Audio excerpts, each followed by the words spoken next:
जय हिंद फ्रेंड्स और स्वागत है आपका हमारे इस आज के नए वीडियो में। फ्रेंड्स, अगर आप 70 बीपीएससी एग्जाम की तैयारी कर रहे हैं तो ये सीरीज आपके लिए अति महत्वपूर्ण है। इस सीरीज में हम लोग रिवीजन कर रहे हैं परफेक्शन आईएएस द्वारा जो मेंटरशिप प्रोग्राम चलाया जा रहा है 90 दिन का, उसी के तहत कंप्लीट बीपीएससी के सिलेबस को बदलते पैटर्न के अनुसार कवर करने वाले हैं एमसीक्यू प्रश्नों के माध्यम से टॉपिक वाइज। ठीक है, तो चलिए टाइम को बिना बर्बाद किए शुरू करते हैं आज की क्लास। आज की वीडियो में हम लोग रिवीजन करने वाले हैं भौतिकी यानी कि फिजिक्स को। ये क्लास आपको कैसी लग रही है प्लीज़ कमेंट करके हमें ज़रूर बताइएगा, और चैनल पर नए हैं तो कंप्लीट सिलेबस को रिवीजन करने के लिए चैनल को सब्सक्राइब कर लीजिए। नम हवा में ध्वनि का वेग शुष्क हवा की तुलना में अधिक होता है, क्योंकि नम हवा में क्या होता है, तो देखिए शुष्क हवा की तुलना में कम घनत्व होता है। नम हवा में शुष्क हवा की तुलना में घनत्व कम होता है, इसलिए ध्वनि का वेग अधिक होता है। ऑप्शन सी सही उत्तर है। नेक्स्ट क्वेश्चन है, एक्सप्लेनेशन देखते हैं। देखिए, नम हवा में ध्वनि का वेग शुष्क हवा की तुलना में अधिक होता है, क्योंकि नम हवा में शुष्क हवा की तुलना में कम घनत्व होता है। तापमान में वृद्धि के साथ ध्वनि का वेग बढ़ता है। तापमान में वृद्धि के साथ ध्वनि का वेग बढ़ता है, आपको ध्यान रखना है।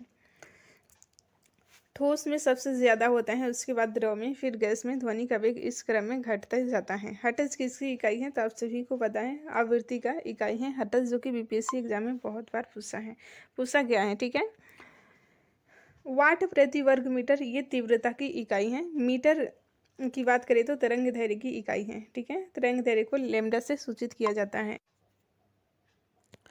ध्वनि प्रदूषण की इकाई है डेसिबल। ठीक है, ध्वनि प्रदूषण स्तर की माप के लिए डेसिबल का प्रयोग किया जाता है। श्रव्य ध्वनि की सुरक्षित सीमा की बात करें तो 20 डेसिबल से 120 डेसिबल है। पीपीएम प्रति मिलियन भाग एक इकाई है जिसका उपयोग किसी पदार्थ की बड़े घोल में बहुत कम सांद्रता का वर्णन करने के लिए किया जाता है। डेसिबल क्या है, तो अभी हम लोग देख चुके हैं, ध्वनि स्तर का पैमाना है decibel. Option D right answer है। दो लगातार संपीड़ित के बीच या दो लगातार दुर्लभ अंशों के बीच की दूरी को ध्वनि तरंग की तरंग दैर्घ्य कहा जाता है। कई आवृत्तियों के मिश्रण वाली ध्वनि को ध्वनि तरंग का नोट कहा जाता है। ठीक है, टोन एकल आवृत्ति की एक ध्वनि है। टोन एकल आवृत्ति की एक ध्वनि है। नेक्स्ट क्वेश्चन है, आवासीय क्षेत्र में दिन के समय अनुमेय शोर स्तर है। तो देखिए, दिन के समय की बात करें तो 45 डेसिबल होगा, 55 डेसिबल होगा। वहीं आवासीय क्षेत्र में रात के समय 45 डेसिबल होगा, ये आपको ध्यान रखना है। औद्योगिक क्षेत्र की बात होगी तो 75 डेसिबल दिन के समय और रात में 70 डेसिबल। ठीक है, नेक्स्ट क्वेश्चन है, अल्ट्रासोनिक तरंग की आवृत्ति की सीमा 20 किलो हर्ट्ज से अधिक होती है। 20 किलो हर्ट्ज से अधिक होती है। ऑप्शन ए सही उत्तर है। नेक्स्ट क्वेश्चन है, इसका एक्सप्लेनेशन देखते हैं। देखिए, अल्ट्रासोनिक तरंग की आवृत्ति सीमा 20 किलो हर्ट्ज से अधिक है। अल्ट्रासोनिक ध्वनि तरंगे मानव कान को सुनाई नहीं देती हैं। डॉल्फिन और चमगादड़ जैसे जानवर जीवित रहने के लिए अल्ट्रासोनिक तरंगों पर निर्भर करते हैं। चमगादड़ ऐसी आवाज़ें निकालते हैं जिसकी आवृत्ति अल्ट्रासाउंड की होती है, जो मनुष्य नहीं सुन सकता है। ठीक है, नेक्स्ट क्वेश्चन है, निम्नलिखित में से किस आवृत्ति रेंज में मानव कान ध्वनि के कंपन की संवेदनशीलता महसूस करता है। राइट आंसर है 20 हर्ट्ज से लेकर 20,000 हर्ट्ज तक का मानव कान ध्वनि को सुन सकता है। आपको ध्यान रखना है, ये बहुत बार पूछा गया है। अल्ट्रासोनिक ध्वनि तरंगे मानव कान को सुनाई नहीं देती हैं। अल्ट्रासोनिक तरंग की आवृत्ति की रेंज 20 के हर्ट्ज से अधिक होता है। निम्नलिखित में से किसका ध्वनि के वेग पर कोई प्रभाव नहीं पड़ता है, तो आप सभी को पता है दबाव का कोई प्रभाव नहीं पड़ता है। ऑप्शन ए राइट आंसर है। तापमान में वृद्धि के साथ ध्वनि का वेग बढ़ता है। आर्द्रता में वृद्धि के साथ ध्वनि का वेग बढ़ता है। घनत्व में वृद्धि के साथ वेग घटता है ध्वनि का। ठीक है, ध्वनि किससे होकर नहीं गुजर सकती, तो देखिए वैक्यूम यानी कि निर्वात से होकर ध्वनि नहीं गुजर सकती। ऑप्शन डी राइट आंसर है। फ्रेंड्स, वीडियो पसंद आ रहा है तो प्लीज लाइक कर दीजिए। चैनल पर नए हैं तो चैनल को सब्सक्राइब कर लीजिए। आप कितना लाइक सपोर्ट करते हैं इस पर ये सीरीज निर्भर करेगा। ठीक है, निम्नलिखित में से किस माध्यम में ध्वनि की गति अधिकतम होती है। राइट आंसर है ऑप्शन ए स्टील में अधिकतम होती है, क्योंकि स्टील सर्वाधिक कठोर होता है। स्टील, पानी, हवा, वैक्यूम में ध्वनि की गति है। स्टील में सबसे ज़्यादा, पानी में, उसके बाद हवा में, ठोस में सबसे ज़्यादा, द्रव में, उसके बाद गैस में ध्वनि की गति। सघन पदार्थ में ध्वनि की गति कम होती है। देखिए सघन पदार्थ में ध्वनि की गति कम होती है, तो इसमें तो स्टील सबसे ज़्यादा है, लेकिन ध्वनि की गति कम है क्योंकि कठोरता भी मायने रखता है। ध्वनि की गति माध्यम की लोच पर निर्भर करती है। निम्नलिखित में से किस माध्यम में ध्वनि की सड़ की गति तुलनात्मक रूप से अधिक है? तो देखिए सबसे कठोर है लोहे की सड़, ठीक है, ठोस है, ठोस में ध्वनि की गति अधिक होती है, लोहे की सड़।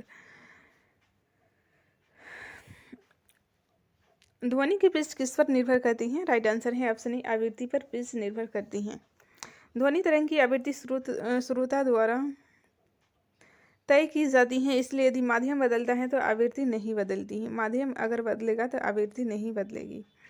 तेज दोलन अधिक आवृत्ति देता है। अधिक आवृत्ति का अर्थ है ऊंच पिच या तीखी ध्वनि, ठीक है, जैसे कि महिलाओं का ऊंच पिच होता है, अधिक तरत्व होता है पुरुषों की तुलना में। नेक्स्ट क्वेश्चन है, वायुमंडल में तापमान में परिवर्तन के साथ ध्वनि का रंग कौन सा चरित्र बदलता है?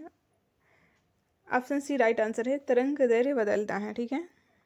तापमान में अगर परिवर्तन होगा तो ध्वनि का तरंग बदलेगा। नेक्स्ट क्वेश्चन है, वायुमंडल में तापमान में परिवर्तन के साथ ध्वनि तरंग दैर्घ्य बदलती है। ध्वनि तरंग की तरंग दैर्घ्य उस तापमान पर लंबी और निम्न तापमान पर छोटी होगी। अधिकतम विस्थापन के परिणाम को ध्वनि का आयाम कहा जाता है। ध्वनि की प्रबलता और कोमलता आयाम द्वारा तय की जाती है, ठीक है। नेक्स्ट क्वेश्चन है, चमगादड़ या डॉल्फिन अपने शिकारी यानी बाधाओं का पता लगाने के लिए किस परिघटना का उपयोग करते हैं? राइट आंसर है ऑप्शन डी, इको लोकेशन का पता करते हैं, ठीक है, इको लोकेशन का उपयोग करते हैं। एक्सप्लेनेशन देखते हैं। देखिए चमगादड़ या डॉल्फिन द्वारा अपने शिकारी या अन्य बाधाओं को पता लगाने में इको लोकेशन का उपयोग किया जाता है। डॉल्फिन और चमगादड़ जैसे जानवर जीवित रहने के लिए अल्ट्रासाउंड तरंगों पर निर्भर करते हैं। चमगादड़ ऐसी आवाज़ें निकालते हैं जिसमें अल्ट्रासोनो की आवृत्ति होती है, जिसे मनुष्य नहीं सुन सकता है, तो आपको ध्यान रखना है। नेक्स्ट क्वेश्चन है, ध्वनि तरंगे किस घटना को प्रदर्शित नहीं करती हैं? तो देखिए ध्रुवीकरण की घटना ध्वनि में नहीं बल्कि प्रकाश का ये गुण है। विवर्तन, व्यतिकरण, अपवर्तन, ये सभी व्यतिकरण, अपवर्तन, विवर्तन प्रकाश और ध्वनि दोनों में होती हैं, लेकिन ध्रुवीकरण है जो कि केवल प्रकाश में होता है। एक्सप्लेनेशन देखते हैं। देखिए ध्वनि तरंगे ध्रुवीकरण की परिघटना को प्रदर्शित नहीं करती हैं। जब अलग अलग स्रोतों से दो या दो से अधिक ध्वनि तरंगे एक ही समय में मौजूद होती हैं तो वे एक दूसरे के साथ मिलकर एक नई ध्वनि उत्पन्न करती हैं। नई तरंग सभी अलग अलग तरंगों का योग होती हैं। तरंग परस्पर क्रिया को व्यतिकरण कहा जाता है। वह क्षेत्र जहाँ ध्वनि अधिक तेज होती है समपोषी व्यतिकरण, और वह क्षेत्र जहाँ ध्वनि और भी शांत होती है उसे विनाशी व्यतिकरण कहा जाता है। विवर्तन किसी वस्तु के चारों ओर प्रकाश या ध्वनि का झुकाव और फैलना है। ध्वनि का विवर्तन तब होता है जब ध्वनि तरंगे की खुले दरवाजे के चारों ओर मुड़ती हैं और कमरे में प्रवेश करती हैं, ठीक है। अपवर्तन में तरंग की गति में परिवर्तन के कारण ध्वनि तरंगों का झुकना। अपवर्तन में ध्वनि तरंगों का मुड़ना या फैलना अपवर्तन कहलाता है, ठीक है। अपवर्तन में ध्वनि तरंगों का मुड़ना या फैलना अपवर्तन कहलाता है। नेक्स्ट क्वेश्चन है, गैसों में ध्वनि का वेग निर्भर करता है। तो आप सभी को पता है गैसों के घनत्व और लोच पर वेग निर्भर करता है। वेग घनत्व और लोच पर निर्भर करता है। वेग की बात होगी तो आपको ध्यान रखना है घनत्व और लोच। जितना अधिक लोचदार माध्यम होगा ध्वनि की गति उतनी ही अधिक होगी। सघन पदार्थ में ध्वनि की गति कम होगी। माध्यम के दबाव में परिवर्तन ध्वनि के वेग को प्रभावित नहीं करता है। दबाव की बात होगी तो आपको ध्यान रखना है वेग नहीं प्रभावित होगा। नेक्स्ट क्वेश्चन है, जब हम कोई ध्वनि सुनते हैं तो हम उसके स्रोत तुरंत पहचान कर सकते हैं। तो देखिए ये ध्वनि में मौजूद उच्च आवृत्ति की वजह से हम लोग पहचान कर लेते हैं।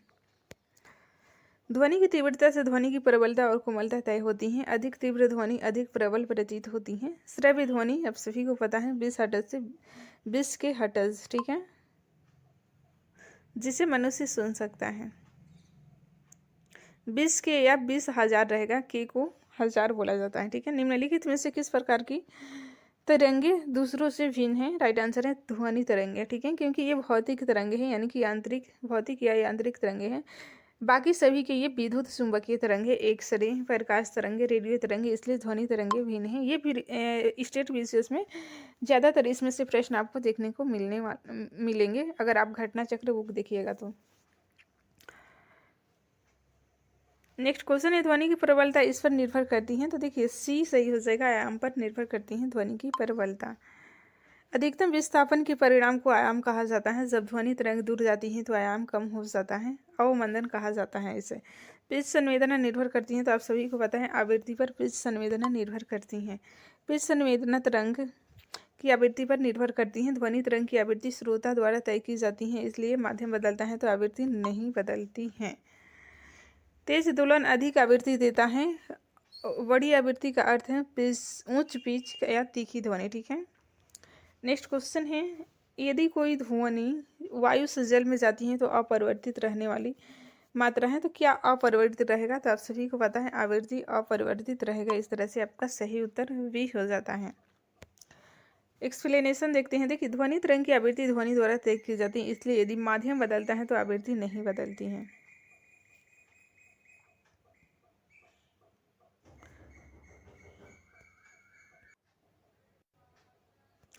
नेक्स्ट क्वेश्चन है, प्रतिध्वनि उत्पन्न होती है। राइट आंसर है ध्वनि के परिवर्तन से उत्पन्न होती है। ऑप्शन ए सही उत्तर है। एक्सप्लेनेशन देखते हैं। देखिए, प्रतिध्वनि तब सुनाई देती है जब ध्वनि तरंग 0.1 सेकेंड के अंतराल के बाद वापस आएगी, ठीक है। 0.1 सेकेंड को 1/10 लिख सकते हैं, ठीक है। ध्वनि की अनुभूति हमारे कान में लगभग 0.1 सेकेंड तक बनी रहती है। प्रतिध्वनि सुनने के लिए पर्यवेक्षक और परावर्तक के बीच न्यूनतम दूरी 17.2 मीटर होनी चाहिए, ठीक है। नेक्स्ट क्वेश्चन है, सोनार किस सिद्धांत पर कार्य करता है? राइट आंसर है ऑप्शन ए प्रतिध्वनि के सिद्धांत पर कार्य करता है सोनार। सोनार ध्वनि तरंग अल्ट्रासोनिक ध्वनि का उपयोग वस्तु को उसके प्रसार की दिशा में पता लगाने के लिए करता है, ठीक है।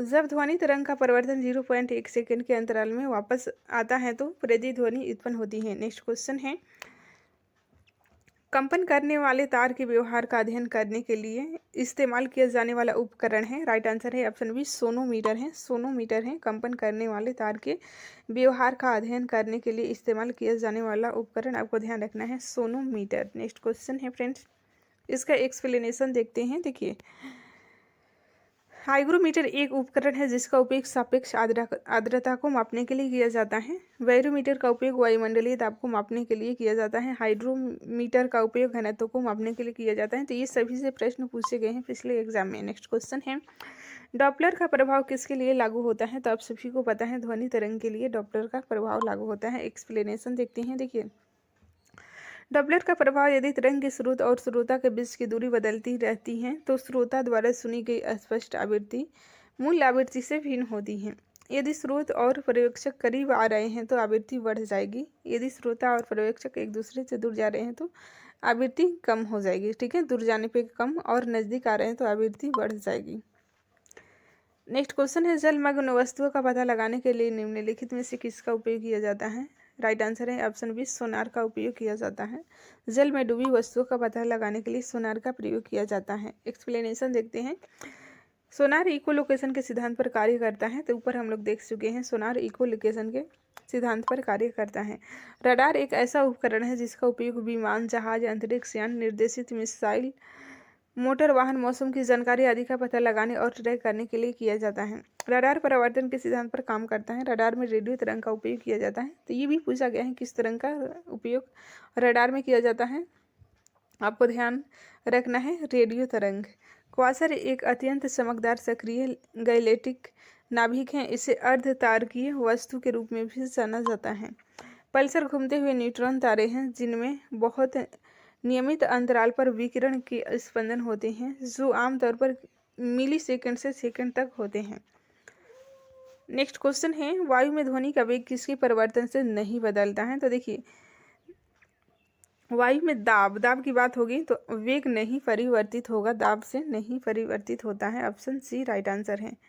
एक्सप्लेनेशन देखते हैं। देखिए, वायु में ध्वनि का वेग वायु के दाब परिवर्तन से नहीं बदलता है। माध्यम में तापमान की वृद्धि के साथ ध्वनि का वेग बढ़ता है। नम वायु में ध्वनि की गति बढ़ेगी। वायु में संचरण की दिशा में ध्वनि की गति भी बढ़ती है। नेक्स्ट क्वेश्चन है, हवा में ध्वनि का वेग तापमान घटने पर घटता है, ठीक है। हवा की बात होगी तो हवा में अगर ध्वनि के वेग की बात करें तो तापमान घटने पर घटेगा। नेक्स्ट क्वेश्चन है, ध्वनि ऊर्जा को विद्युत ऊर्जा में परिवर्तित करने वाले उपकरण को क्या कहा जाता है? राइट आंसर है माइक्रोफोन कहा जाता है, माइक्रोफोन कहा जाता है। एक्सप्लेनेशन देखते हैं। देखिए, माइक्रोफोन एक ऐसा उपकरण है जो ध्वनि ऊर्जा को विद्युत ऊर्जा में परिवर्तित करता है।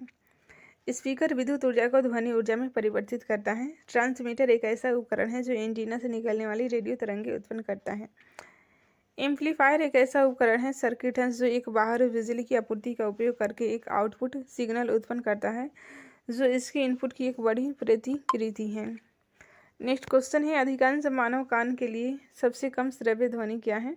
तो सबसे कम हो जाएगा आपको ऑप्शन नंबर बी सही उत्तर हो जाएगा 0.002 बार। नेक्स्ट क्वेश्चन है, बरसात के दिनों में ध्वनि अधिक दूरी तक सुनाई जाती है क्योंकि इसका रीजन है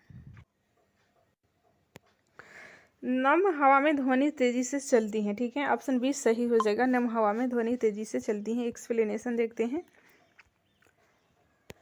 बरसात के दिनों में ध्वनि अधिक दूरी तक सुनी जाती है क्योंकि नम हवा में ध्वनि तेजी से चलती है। तापमान में कमी के साथ हवा में ध्वनि का वेग कम हो जाता है।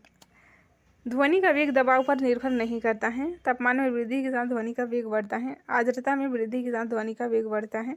घनत्व में वृद्धि के साथ ध्वनि का वेग कम हो जाता है। ठीक है, नेक्स्ट क्वेश्चन है, रेलवे प्लेटफॉर्म पर खड़ा एक व्यक्ति आने और जाने वाली ट्रेनों की सीटी सुनता है। तो देखिए, ट्रेन आने पर उस पिच सुनाई देगा और जाने पर कम आवृत्ति। ठीक है,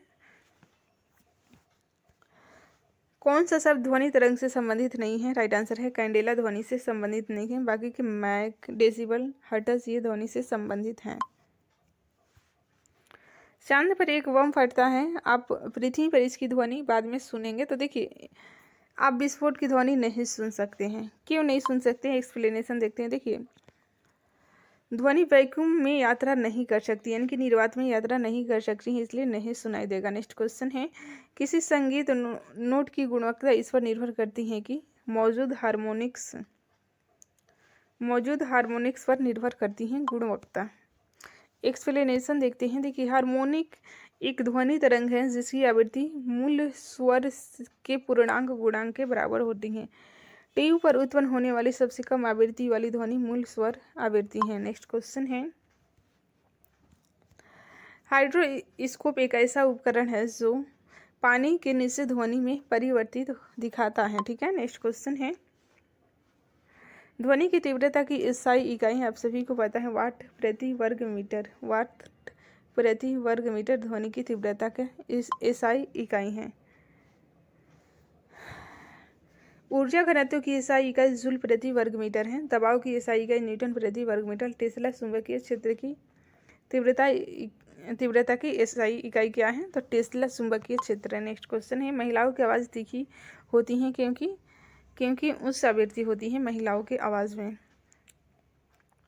ध्वनि की पिच आवृत्ति पर निर्भर करती है, आपको ध्यान रखना है। ध्वनि तरंग की आवृत्ति श्रोता द्वारा तय की जाती है, इसलिए यदि माध्यम बदलता है तो आवृत्ति नहीं बदलती है। तो ये हम लोग कई बार रिविजन कर चुके हैं ऊपर। नेक्स्ट क्वेश्चन है, यदि मैक संख्या 1 है तो किसी वस्तु की गति के बराबर होगी। तो ध्वनि की गति आप सभी को पता है, ध्वनि की गति 332 मीटर प्रति सेकेंड, जिसे 1 मैक बोला जाता है। ठीक है, आवृत्ति की इकाई क्या है? तो देखिए, आवृत्ति की इकाई क्या है? हर्ट्ज है। ऊपर हम लोग रिवीजन कर चुके हैं।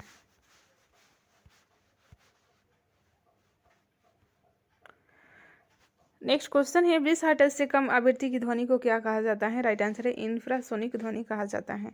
20 हर्ट्ज से कम आवृत्ति की ध्वनि को इंफ्रासोनिक ध्वनि कहा जाता है। अधिक की बात करें तो उसे अल्ट्रासोनिक ध्वनि कहा जाता है। नेक्स्ट क्वेश्चन है, प्रतिध्वनि सुनने के लिए न्यूनतम दूरी तो आप सभी को पता है 17 मीटर। ठीक है, निम्नलिखित में से कौन ध्वनि की पिच से निर्धारित करता है? राइट आंसर है ऑप्शन बी, आवृत्ति पिच से निर्धारित करता है। पिच की बात होगी तो आवृत्ति आपको ध्यान रखना है। मनुष्य द्वारा ध्वनि की सामान्य और अधिकतम सहन सीमा तो 60 dB से लेकर 80 डेसिबल। ठीक है, 60 डेसिबल से 80 डेसिबल के बीच है। नेक्स्ट चैप्टर है जो कि मोस्ट वेरी वेरी इंपॉर्टेंट है, गुरुत्वाकर्षण। इससे हम फिजिक्स का नेक्स्ट चैप्टर है गुरुत्वाकर्षण, जो कि मोस्ट इंपॉर्टेंट है। इससे प्रश्न पूछे ही जाते हैं। तो चलिए देखते हैं क्या क्या प्रश्न पूछे जा सकते हैं। फर्स्ट क्वेश्चन है, निम्नलिखित में से कौन सा मूल बल है? राइट आंसर है ऑप्शन डी, सभी सही हो जाएगा। गुरुत्वाकर्षण बल, इलेक्ट्रोस्टैटिक बल और परमाणु बल, ये सभी मूल बल हैं।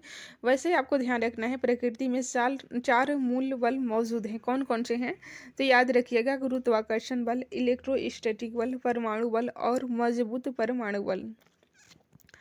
इसमें सबसे ज़्यादा मजबूत परमाणु बल की ताकत, उसके बाद कमज़ोर परमाणु बल, उसके बाद इलेक्ट्रोस्टैटिक बल, उसके बाद गुरुत्वाकर्षण बल। तो ये क्रम आपको ध्यान रखना है।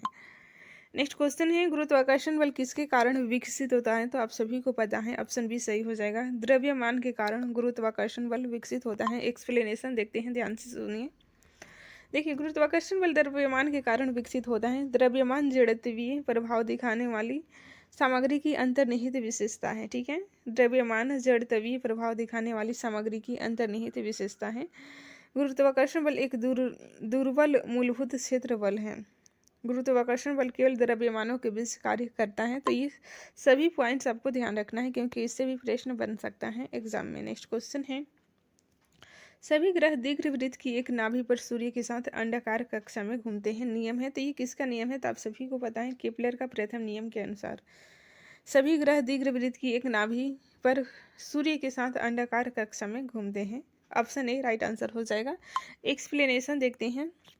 देखिए, सभी ग्रह दीर्घवृत्त की एक नाभि पर सूर्य के साथ अंडाकार कक्षा में घूमते हैं। केपलर का ये पहला नियम है। केपलर के पहले नियम को कक्षा के नियम के रूप में भी जाना जाता है। सूर्य के चारों ओर ग्रहों का क्षेत्रीय वेग स्थिर रहता है। केपलर का ये दूसरा नियम है। दूसरा नियम भी मोस्ट इम्पोर्टेंट है। देखिए, सूर्य के चारों ओर ग्रहों का क्षेत्रीय जो वेग है वो स्थिर रहता है, ये दूसरा नियम है। चक्कर लगाने की बात होगी तो पहला नियम। समय का वर्ग सूर्य और ग्रह के बीच की दूरी के घन के समानुपाती होता है। केपलर का तीसरा नियम है। दो द्रव्यमानों के बीच गुरुत्वाकर्षण बल द्रव्यमानों के गुणनफल के समानुपाती होता है और दोनों द्रव्यमानों के बीच की दूरी के वर्ग के व्युत्क्रमानुपाती होता है। न्यूटन का गुरुत्वाकर्षण का यह नियम है। दो द्रव्यमानों के बीच गुरुत्वाकर्षण बल द्रव्यमानों के गुणनफल के समानुपाती होता है और दोनों द्रव्यमानों के बीच की दूरी के वर्ग के व्युत्क्रमानुपाती होता है। ये गुरुत्वाकर्षण का नियम है न्यूटन का, तो इसे आपको ध्यान रखना है। नेक्स्ट क्वेश्चन है, केपलर का दूसरा नियम जिसे इस नाम से जाना जाता है, तो देखिए, ग्रहों के क्षेत्र का नियम, ये केपलर का दूसरा गति का नियम है। ग्रहों की क्षेत्र का नियम। नेक्स्ट क्वेश्चन है, इसका एक्सप्लेनेशन देखते हैं। देखिए, केपलर का दूसरा ग्रहों का क्षेत्र का नियम भी कहलाता है। केपलर का दूसरा नियम कहता है कि सूर्य के चारों ओर ग्रह का क्षेत्र वेग स्थिर रहता है। केपलर का पहला नियम कक्षा का नियम भी कहलाता है। केपलर का तीसरा नियम आवर्त या समयावधि का नियम भी कहलाता है। नेक्स्ट क्वेश्चन है, केपलर का दूसरा नियम किस सिद्धांत पर आधारित है? तो देखिए, ऑप्शन सी राइट आंसर हो जाएगा। रैखिक संवेग की संरक्षण सिद्धांत पर आधारित है केपलर का दूसरा नियम। एक्सप्लेनेशन देखते हैं। देखिए, केपलर का दूसरा नियम कोणीय संवेग के सिद्धांत पर आधारित है। कोणीय संवेग घूर्णनशील पिंड की विशेषता है। जब कोणीय बल या टॉर्क अनुपस्थित होता है तो घूर्णनशील पिंड का कोणीय संवेग संरक्षित रहता है। ऊर्जा के संरक्षण का सिद्धांत कहता है कि ऊर्जा न तो बनाई जा सकती है और न ही नष्ट की जा सकती है। यह केवल एक रूप से दूसरे रूप में स्थानांतरित हो सकती हैं।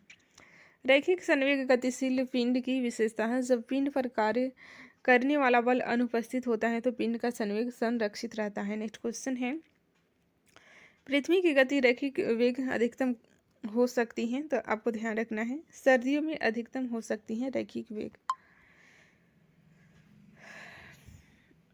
नेक्स्ट क्वेश्चन है, न्यूटन का गुरुत्वाकर्षण का नियम है। ऑप्शन ए राइट आंसर हो जाएगा। न्यूटन के गुरुत्वाकर्षण का नियम है, ऑप्शन नंबर ए सही है।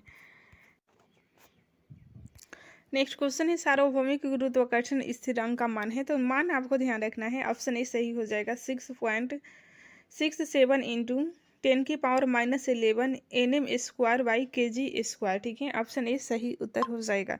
फ्रेंड्स, 2 से 3 बार रिवीजन करिएगा, कंप्लीट आपको याद हो जाएंगे। नेक्स्ट क्वेश्चन है, ऊंचाई के साथ गुरुत्वाकर्षण का त्वरण का मान, तो आप सभी को पता है घटता है। ठीक है, ऊंचाई में भी घटता है और गहराई में भी जाने पर गुरुत्वाकर्षण का मान घटता है। देखिए, ऊंचाई के साथ गुरुत्वाकर्षण त्वरण का मान घटता है जब कोई वस्तु किसी निश्चित ऊंचाई से पृथ्वी की ओर स्वतंत्र रूप से गिरती हैं तो उसका वेग बदल जाता है और वेग में यह परिवर्तन वस्तु में त्वरण उत्पन्न करता है। पृथ्वी की सतह से कितनी ऊंचाई पर गुरुत्वाकर्षण त्वरण का मान आधा हो जाता है? राइट आंसर है ऑप्शन ए 0.41 हो जाता है। नेक्स्ट क्वेश्चन है, गहराई के साथ गुरुत्वाकर्षण त्वरण का मान क्या होता है? ऑप्शन बी सही हो जाएगा, घटता है। गहराई के साथ गुरुत्वाकर्षण का मान घटता है। आगे देखते हैं, निम्नलिखित में से कौन सा क्रम सही है? कौन सा क्रम सही है? ऑप्शन बी सही हो जाएगा, ध्रुवीय त्वरण बड़ा रहेगा, उसके बाद भूमध्य रेखीय त्वरण हो जाएगा छोटा। ध्रुवीय त्वरण से भूमध्य रेखीय त्वरण छोटा रहेगा। ठीक है, तो ये क्रम सही है। नेक्स्ट क्वेश्चन है, यदि पृथ्वी का अपनी धुरी पर घूमना बढ़ जाता है तो क्या होगा? देखिए, अगर पृथ्वी पर धुरी पर घूमना बढ़ जाएगा तो इसका परिणाम होगा भूमध्य रेखा पर गुरुत्वाकर्षण के कारण त्वरण कम हो जाएगा। भूमध्य रेखा पर गुरुत्वाकर्षण के कारण त्वरण कम हो जाएगा। ठीक है, एक्सप्लेनेशन देखते हैं। देखिए, यदि पृथ्वी का अपनी धुरी पर घूमना बढ़ जाता है तो भूमध्य रेखा का गुरुत्वाकर्षण के कारण त्वरण कम हो जाता है। गुरुत्वाकर्षण त्वरण पृथ्वी की कोणीय गति पर निर्भर करता है। यदि पृथ्वी की कोणीय गति बढ़ जाती है तो केंद्रापसारक बल बढ़ जाता है, जिसके परिणाम स्वरूप गुरुत्वाकर्षण त्वरण कम हो जाता है। नेक्स्ट क्वेश्चन है फ्रेंड्स, यदि पृथ्वी की कोणीय गति कम हो जाए तो देखिए, कम हो जाने पर क्या होगा?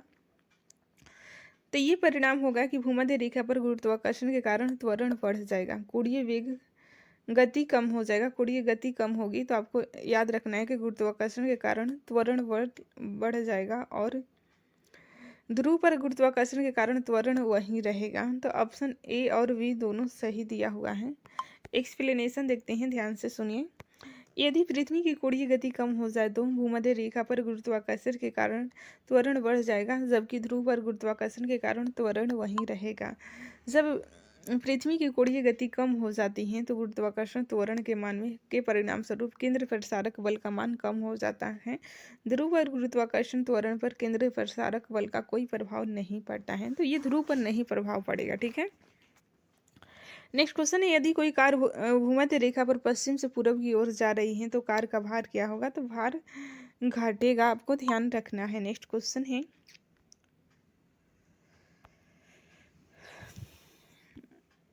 भार घटेगा। नेक्स्ट क्वेश्चन है, यदि पृथ्वी की कोणीय गति बढ़ जाती है तो ध्रुव पर पिंड का भार क्या होगा? तो ऊपर हम लोग देख चुके हैं कि कोई प्रभाव नहीं पड़ता है ध्रुव पर। ध्रुव की बात हो रही है तो आपको ध्यान रखना है कि वहीं रहेगा। ऑप्शन नंबर 20 सही है। एक्सप्लेनेशन देखते हैं। देखिए, यदि पृथ्वी की कोणीय गति बढ़ जाती है तो ध्रुव पर पिंड का भार वहीं रहेगा, क्योंकि ध्रुव पर गुरुत्वाकर्षण त्वरण पर पृथ्वी की कोणीय गति का कोई प्रभाव नहीं पड़ता है। नेक्स्ट क्वेश्चन है, यदि पृथ्वी की कोणीय गति कम हो जाती है तो भूमध्य रेखा पर पिंड का भार क्या होगा? तो बढ़ जाएगा। भूमध्य रेखा की बात होगी तो बढ़ जाएगा, लेकिन ये ध्रुव पर नहीं होगा। ठीक है, नेक्स्ट क्वेश्चन है, वस्तु की गुरुत्वीय स्थितिज ऊर्जा क्या होगी? तो -G/m/r। ऑप्शन ए सही हो जाएगा। नेक्स्ट क्वेश्चन है, दो बिंदुओं के बीच गुरुत्वाकर्षण स्थितिज ऊर्जा में परिवर्तन इस पर निर्भर करता है। राइट आंसर हो जाएगा ऑप्शन नंबर डी, पिंड का द्रव्यमान, गुरुत्वाकर्षण त्वरण, बिंदुओं के बीच की दूरी, ये सभी पर निर्भर करता है गुरुत्वाकर्षण स्थित ऊर्जा में परिवर्तन। ठीक है, पलायन वेग है। पलायन वेग है तो क्या है? देखिए, इसका सही उत्तर ऑप्शन नंबर ए हो जाएगा, ग्रह की गुरुत्वाकर्षण खिंचाव से बचने के लिए किसी वस्तु द्वारा आवश्यक न्यूनतम वेग। ग्रह के गुरुत्वाकर्षण खिंचाव से बचने के लिए किसी वस्तु द्वारा आवश्यक न्यूनतम वेग, ऑप्शन नंबर ए सही हो जाएगा। पलायन वेग आपको ध्यान रखना है, ये भी बहुत बार पूछा गया है। पृथ्वी के लिए पलायन वेग 11.2 किलोमीटर प्रति सेकेंड है। ठीक है, कोई वस्तु अगर 11.2 किलोमीटर प्रति सेकेंड की रफ्तार से चलेगा तब वो पृथ्वी के वायुमंडल से बाहर निकल पाएगा। ठीक है, पलायन वेग वस्तु के द्रव्यमान से स्वतंत्र है, तो ये पॉइंट आपको ध्यान रखना है।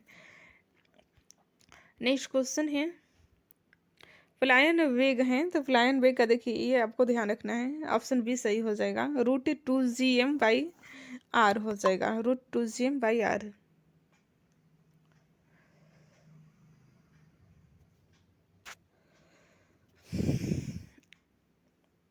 नेक्स्ट क्वेश्चन है, निम्नलिखित में से कौन सा कथन गलत है? तो आपको गलत कथन की पहचान करनी है। तो देखिए इसमें सभी सही दिया हुआ है। प्लान वेग वस्तु के द्रव्यमान से स्वतंत्र है। विभिन्न ग्रहों के लिए प्लान वेग अलग अलग हैं, ये बिल्कुल सही है, अलग है। और पृथ्वी 11.2 किलोमीटर प्रति सेकंड है। तो उपयुक्त में से कोई गलत नहीं है, ऑप्शन नंबर डी सही हो जाएगा। नेक्स्ट क्वेश्चन है, जिस वेग से एक पिंड दूसरे पिंड के चारों ओर घूमता है उससे कहते हैं, क्या कहते हैं? उसे कक्षीय वेग कहते हैं, कक्षीय वेग कहते हैं। नेक्स्ट क्वेश्चन है, उपग्रह है, इनमें उपग्रह है क्या है? नेक्स्ट क्वेश्चन है, उपग्रह है। तो देखिए उपग्रह है, ऑप्शन नंबर ए सही हो जाएगा। इसमें सबसे सही उत्तर यही प्रतीत होता है, ऑप्शन ए। एक वस्तु जो एक बड़ी वस्तु के चारों ओर घूमती है, एक वस्तु जो एक बड़ी वस्तु के चारों ओर घूमती है, ऑप्शन नंबर ए सही हो जाएगा। एक्सप्लेनेशन देखते हैं। देखिए उपग्रह एक वस्तु है जो एक बड़ी वस्तु के चारों ओर घूमती है। उपग्रह में गुरुत्वाकर्षण पाया जाता है लेकिन केंद्र प्रसारक त्वरण के कारण महसूस नहीं होता है। उपग्रह में भी गुरुत्वाकर्षण पाया जाता है लेकिन केंद्र प्रसारक त्वरण के कारण महसूस नहीं होता है। पृथ्वी के सबसे तेज उपग्रह की गति 7.9 किलोमीटर प्रति सेकंड है। उपग्रह की गति 7.9 किलोमीटर प्रति सेकंड से अधिक संभव नहीं है, ठीक है। नेक्स्ट क्वेश्चन है, उपग्रह के अंदर की वस्तुएं भारहीनता क्यों महसूस करती हैं? तो आपको ध्यान रखना है, ऑप्शन सी सही हो जाएगा। क्योंकि वस्तु पर कार्य करने वाला केंद्र प्रसारक बल वस्तु पर कार्य करने वाले गुरुत्वाकर्षण बल के बराबर होता है, ठीक है। गुरुत्वाकर्षण बल के बराबर होता है, तो आपको ध्यान रखना है। नेक्स्ट क्वेश्चन है फ्रेंड्स, उपग्रह में गुरुत्वाकर्षण पाया जाता है लेकिन महसूस नहीं होता है। तो देखिए क्यों नहीं महसूस होता है? केंद्र प्रसारक बल के कारण। ऊपर हम लोग रिवीजन कर चुके हैं, केंद्र प्रसारक बल के कारण महसूस नहीं होता है। एक्सप्लेनेशन देखते हैं। उपग्रह में गुरुत्वाकर्षण पाया गया लेकिन उपग्रह पर कार्य करने वाले केंद्र प्रसारक बल के कारण महसूस नहीं हुआ। केंद्र प्रसारक बल उपग्रह पर कार्य करने वाले गुरुत्वाकर्षण बल के प्रभाव को रद्द कर देता है, जिसके परिणाम स्वरूप उपग्रह के अंदर का पिंड भारहीनता महसूस करता है। नेक्स्ट क्वेश्चन है, भू स्थिर उपग्रह का स्थान है, ऑप्शन ए सही उत्तर हो जाएगा। विषुवतीय तल में समान है। नेक्स्ट क्वेश्चन है, यदि दो पिंड एक गति से लेकिन भिन्न भिन्न दिशा में एक टावर से फेंके जाते हैं तो वे जमीन से टकराते हैं, ऑप्शन बी अलग अलग समय पर टकराएंगे। आगे देखते हैं, यदि दो पिंड एक टावर से अलग अलग गति से क्षैतिज रूप में फेंके जाते हैं तो देखिए क्षैतिज रूप में फेंके जाएंगे तो एक ही समय पर अलग अलग गति से जमीन पर पहुंचेंगे, ठीक है। एक पिंड एक ही समय पर अलग अलग गति से जमीन पर पहुंचेंगे। क्षैतिज दिशा में अगर फेंका जाएगा तो अलग अलग गति से जमीन पर पहुंचेंगे।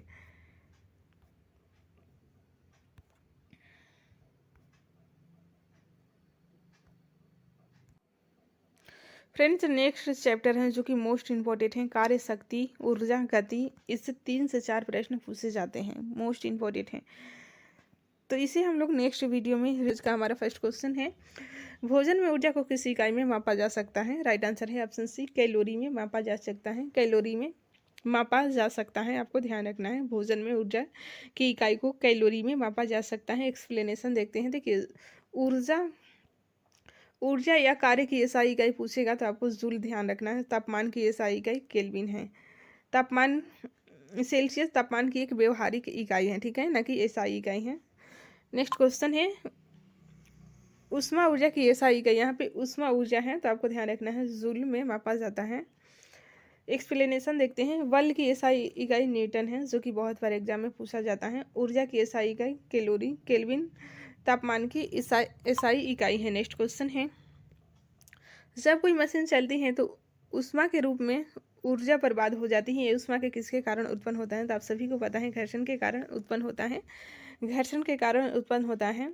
जब कोई मशीन चलती है तो ऊष्मा के रूप में ऊर्जा बर्बाद हो जाती है। यह ऊष्मा घर्षण के कारण उत्पन्न होता है, ठीक है। फ्रेंड्स वीडियो आपको कैसी लग रही है प्लीज़ कमेंट करके हमें ज़रूर बताइएगा अपना फीडबैक। अगर आपको पसंद आ रहा है तो प्लीज़ लाइक कर दीजिए, और चैनल पर नए हैं तो कंप्लीट बीपीएससी के सिलेबस को रिवीजन करने के लिए चैनल को सब्सक्राइब कर लीजिए। इसका एक्सप्लेनेशन देखते हैं। देखिए घर्षण एक प्रतिक्रियात्मक बल है। घर्षण के कारण किया गया कार्य हमेशा ऋणात्मक होता है, ठीक है। घर्षण के कारण किया गया कार्य हमेशा ऋणात्मक होता है, आपको याद रखना है। घर्षण बल एक गैर संरक्षी बल है। नेक्स्ट क्वेश्चन है, निम्नलिखित में से कौन सा कथन गलत है? तो आपको गलत कथन की पहचान करनी है। तो देखिए, ऑप्शन ए है, कार्य तब होता है जब कोई बल किसी पिंड को उसके अनुप्रयोग की रेखा में विस्थापित करता है। बिल्कुल सही है। दूसरा है, बल द्वारा किया गया कार्य बल और बल की रेखा में विस्थापित का गुणनफल होता है। बिल्कुल सही है। तीसरा है, घर्षण द्वारा किया गया कार्य हमेशा धनात्मक होता है। ये गलत है, ऋणात्मक होता है। ठीक है, ऋणात्मक होता है, आपको ध्यान रखना है। इस तरह से सही उत्तर ऑप्शन नंबर सी हो जाएगा, क्योंकि गलत कथन की पहचान करनी थी। डी है, कार्य की कोई दिशा नहीं होती लेकिन इसका चिन्ह होता है। बिल्कुल सही है, कार्य की कोई दिशा नहीं होती है, इसका चिन्ह होता है। नेक्स्ट क्वेश्चन है, इसका एक्सप्लेनेशन देख लेते हैं। देखिए, घर्षण द्वारा किया गया कार्य हमेशा ऋणात्मक होता है, क्योंकि घर्षण बल और विस्थापन दोनों ही दिशा में विपरीत होते हैं। नेक्स्ट क्वेश्चन है, एक अर्घ बराबर है, किसके बराबर है? तो देखिए, ये 10⁻⁷ जूल मोस्ट इंपॉर्टेंट है, बहुत बार पूछा गया है। 10⁻⁷ जूल एक अर्घ के बराबर होता है। ठीक है।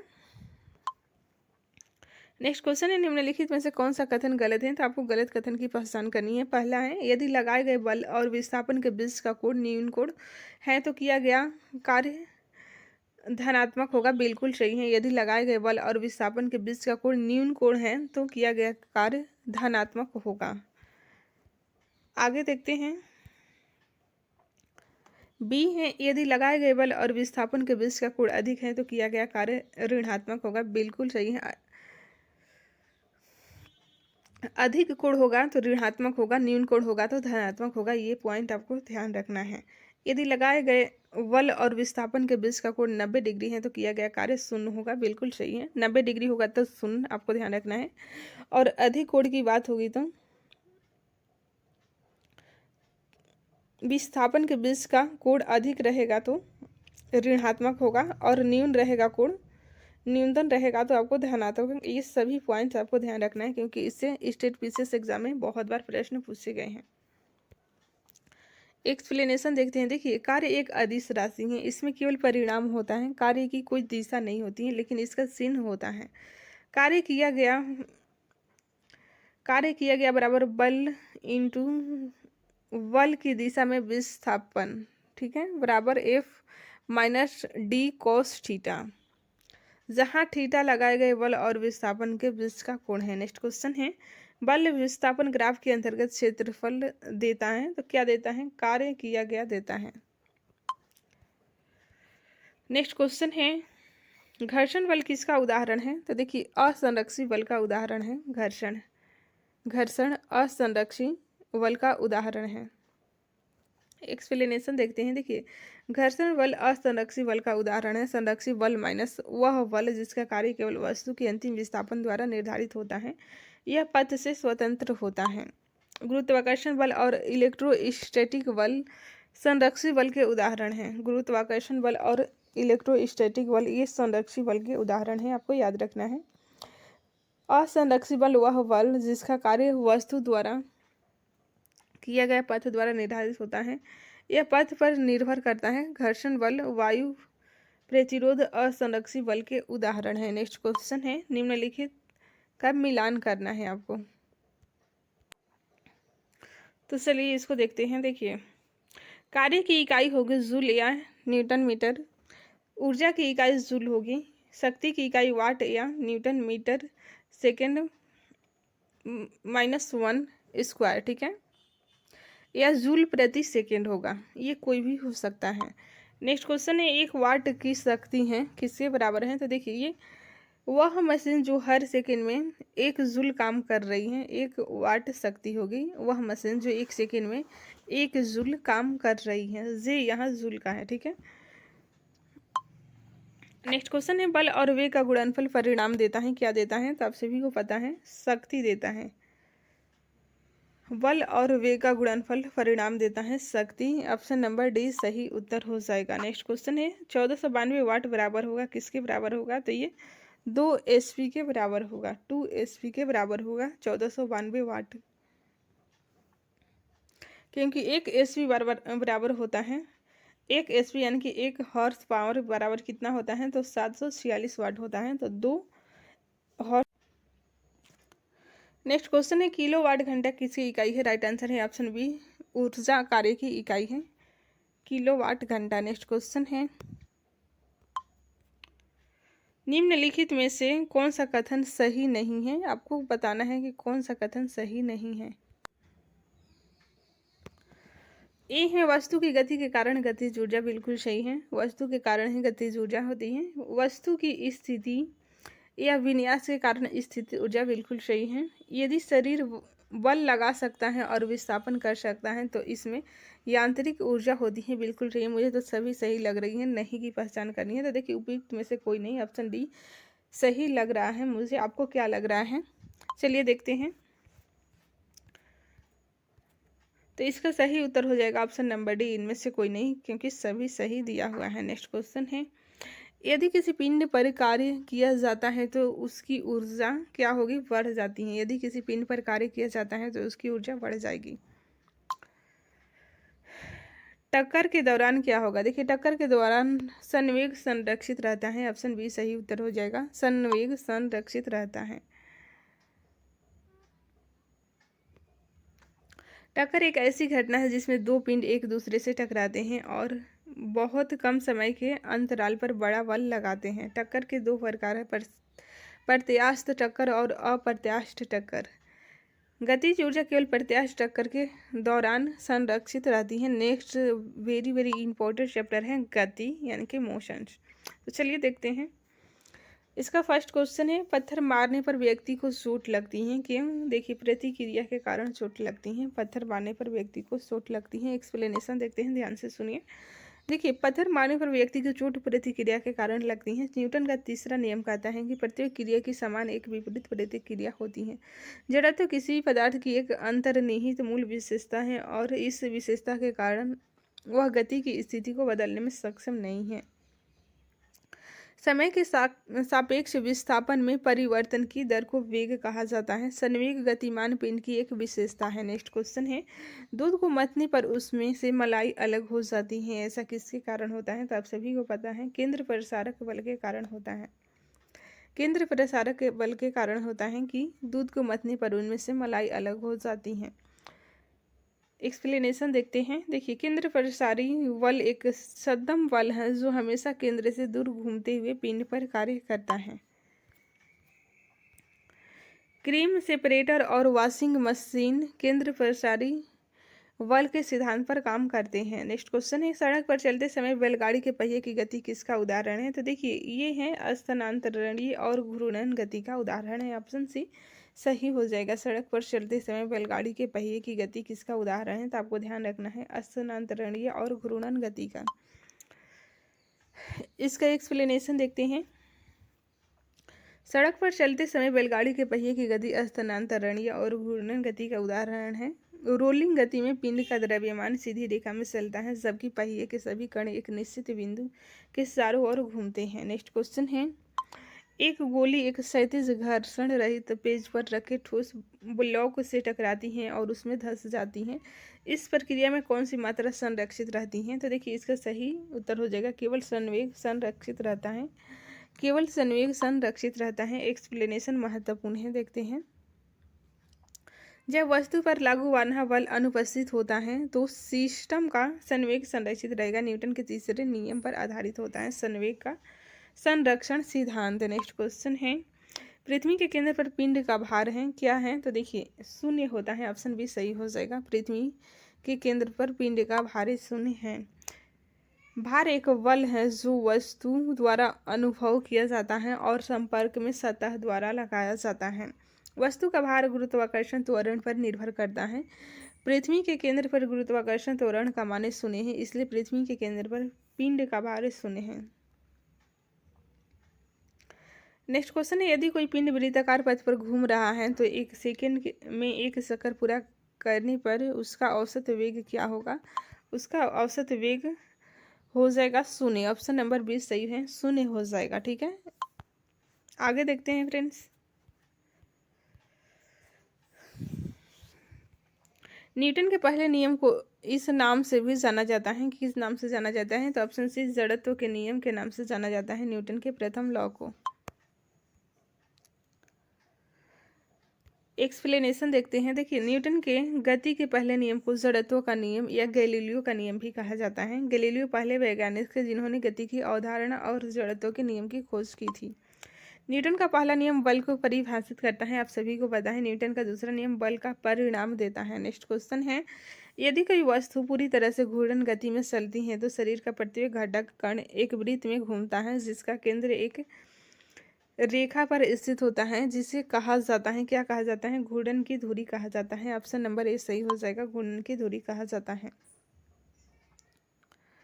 नेक्स्ट क्वेश्चन है, जब कोई बस अचानक चलने लगती है तो बस में बैठा यात्री पीछे की ओर गिरने लगता है, यह घटना किसका उदाहरण है? तो ये है विराम विराम का जड़त्व, विराम जड़त्व का उदाहरण है, आपको ध्यान रखना है। नेक्स्ट क्वेश्चन है, घर्षण को निम्न में से किसके द्वारा कम किया जा सकता है? तो आप सभी को पता है, घर्षण को कम करने के लिए सतह को समकाना, स्नेह का उपयोग, संपर्क का क्षेत्र कम करना, ये सभी सही हो जाएगा। इस तरह से सही उत्तर ऑप्शन नंबर डी हो जाएगा, सभी विकल्प सही हो जाएगा। ठीक है, आगे देखते हैं। सतहों को समकाने, स्नेह का उपयोग करके और संपर्क के क्षेत्र को कम करके घर्षण को कम किया जा सकता है। घर्षण एक प्रतिक्रिया बल है। घर्षण हमेशा दो सतहों के बीच सापेक्ष गति का विरोध करता है। घर्षण बल संपर्क में सतह पर निर्भर करता है। नेक्स्ट क्वेश्चन है, किसी वस्तु की गति को अवस्था को बदलने के लिए कौन सा स्थिर बल जिम्मेदार है? तो आप सभी को पता है, घर्षण बल जिम्मेदार है। ठीक है, घर्षण बल जिम्मेदार है, आपको याद रखना है। एक्सप्लेनेशन देखते हैं। देखिए, घर्षण बल किसी वस्तु की गति की अवस्था को बदलने के लिए जिम्मेदार है। यदि कोई पिंड किसी सतह पर फिसलता है तो उसके बीच गति का प्रतिरोध करने वाले बल को घर्षण बल कहा जाता है। घर्षण बल किसे कहा जाता है? यदि कोई पिंड किसी सतह पर फिसलता है तो उनके बीच गति का प्रतिरोध करने वाले बल को घर्षण बल कहा जाता है। घर्षण एक इलेक्ट्रोस्टैटिक प्रतिक्रिया बल है। नेक्स्ट क्वेश्चन आगे देखते हैं। देखिए, घर्षण बल संपर्क में सतह पर निर्भर करता है। केंद्रीय प्रसारक बल वृत्तीय गति के लिए जिम्मेदार है। केंद्र प्रसारक बल एक सतत बल है जो घूर्णन के केंद्र से दूर कार्य करता है। जड़त्व एक पदार्थ की मूल अंतर्निहित विशेषता है और इस विशेषता के कारण यह गति की स्थिति को बदलने में सक्षम नहीं है। नेक्स्ट क्वेश्चन है, द्रव द्वारा लगाए गए घर्षण बल को कहा जाता है, क्या कहा जाता है? तो उसे ड्रैग कहा जाता है। द्रव द्वारा लगाए गए घर्षण बल को ड्रैग कहा जाता है।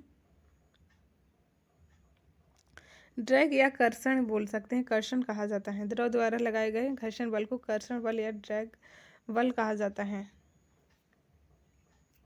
द्रव के माध्यम से चलते समय वस्तु पर द्रव घर्षण कार्य करता है। घर्षण बल हमेशा दो सतहों के बीच सापेक्ष गति का विरोध करता है। नेक्स्ट क्वेश्चन है, रेलवे ट्रैक वक्र पर बनाए जाते हैं, ताकि क्यों बनाए जाते हैं वक्र पर? तो देखिए, इसका सही उत्तर हो जाएगा, रेल के भार के क्षैतिज घटक से आवश्यक अभिकेंद्रीय बल प्राप्त किया जा सकता है। रेल के भार के क्षैतिज घटक से आवश्यक अभिकेंद्रीय बल प्राप्त किया जा सकता है। ऑप्शन सी सही उत्तर हो जाएगा।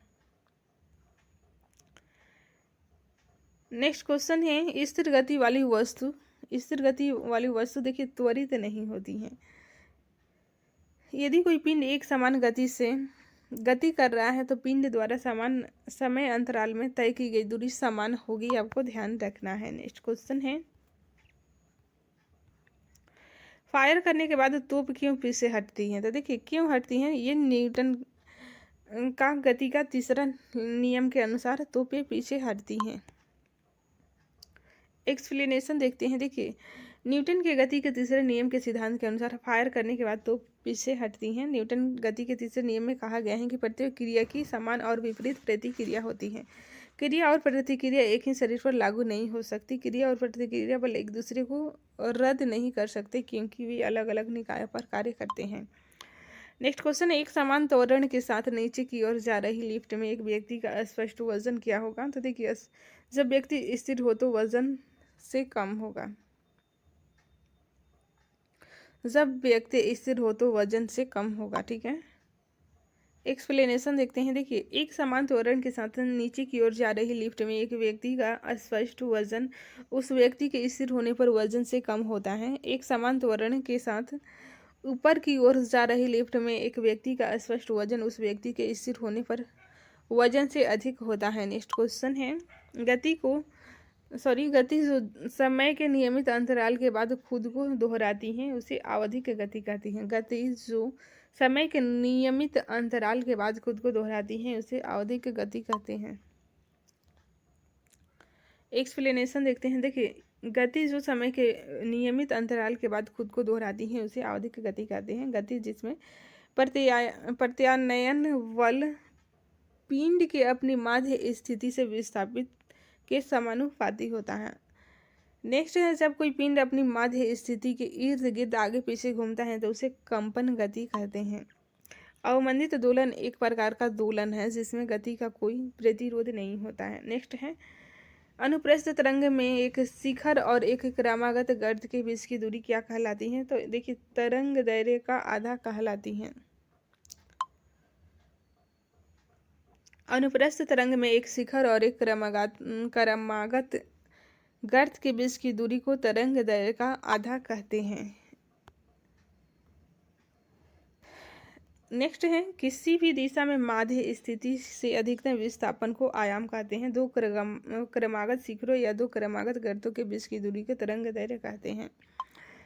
नेक्स्ट क्वेश्चन है, अविचलित वस्तु के स्थिर रहने या समान वेग से चलने रहने की प्रवृत्ति को क्या कहते हैं? तो जड़त्व कहते हैं। अवचलित वस्तु के स्थिर रहने या समान वेग से चलने रहने की प्रवृत्ति को जड़त्व कहते हैं। तो आपको ये याद रखना है। आगे देखते हैं फ्रेंड्स।